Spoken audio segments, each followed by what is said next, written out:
Hello बच्चों, आज हम लोग क्लास 10th एनसीईआरटी की चैप्टर नंबर फर्स्ट वास्तविक संख्याएं का एक्सरसाइज 1.2 का क्वेश्चन नंबर 1 इस वीडियो में सोल्व करने वाले हैं। मैंने कंप्लीट 1.1 एक्सरसाइज करवा दिया है। आप इस चैप्टर की प्लेलिस्ट में जाके चेक कर सकते हैं। आप हमारे चैनल बेसिक शिक्षा बाय मेयू को ज़रूर सब्सक्राइब कर लें और बेल आइकन को प्रेस कर लें ताकि हर नई वीडियो की नोटिफिकेशन आप तक सबसे पहले पहुँचे। तो आइए चलते हैं हमारे क्वेश्चन 1 पे। तो क्वेश्चन नंबर 1 है हमारा, सिद्ध कीजिए कि रूट 5 अपरिमेय संख्या होती है। तो देखो, ये क्वेश्चन बोर्ड एग्जाम में बहुत इंपॉर्टेंट होता है, इसलिए इसको ध्यान से समझना। पहले तो ये याद करो कि परिमेय संख्या और अपरिमेय संख्या क्या होती है। तो देखो, परिमेय संख्या तो वो होती है जिसे p बट्टा क्यों के रूप में लिखा जा सके। परिमेय संख्या को क्या किया जा सकता है? p बट्टा क्यों के रूप में लिखा जा सकता है। और अपरिमेय संख्या क्या होती है? ठीक इसका उल्टा, इसको p बट्टा क्यू के रूप में व्यक्त नहीं किया जा सकता। अब देखो, परिमेय संख्या के अंदर हम एग्जाम्पल के रूप में तो क्या क्या ले सकते हैं। इसमें 2/3 है, जैसे परिमेय संख्या हो गई।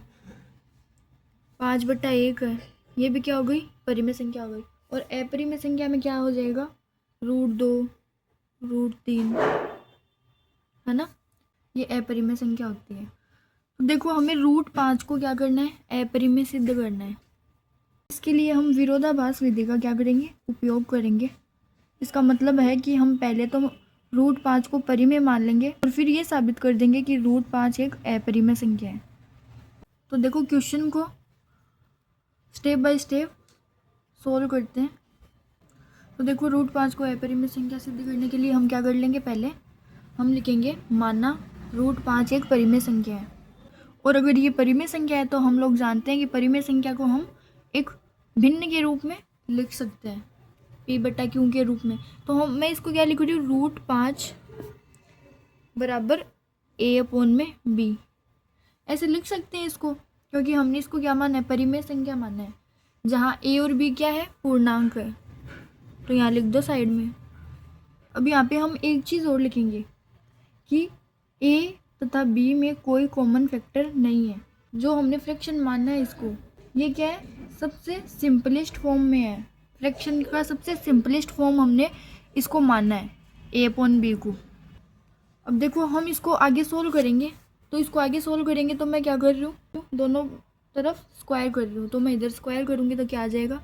√5 का square is equal to a²/b²। तो ये क्या आ जाएगा? 5 इज इक्वल टू a²/b²। अब यहाँ से क्रॉस मल्टीप्लाई कर देंगे तो क्या आ जाएगा? a² is equal to 5b²। अब इसको देखो, इक्वेशन 1 नाम दे देते हैं।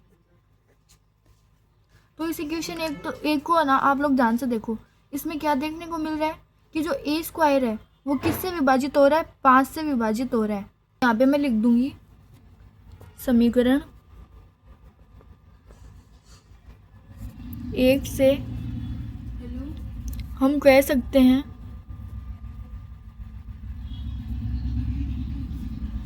कि a² 5 से विभाजित, और देखो a² 5 से विभाजित है तो इसका मतलब ये है कि a भी 5 से विभाजित होगा। तो ये भी हम यहाँ पे लिख देते हैं। अब देखो, हम मान लेते हैं कि a बराबर 5 के।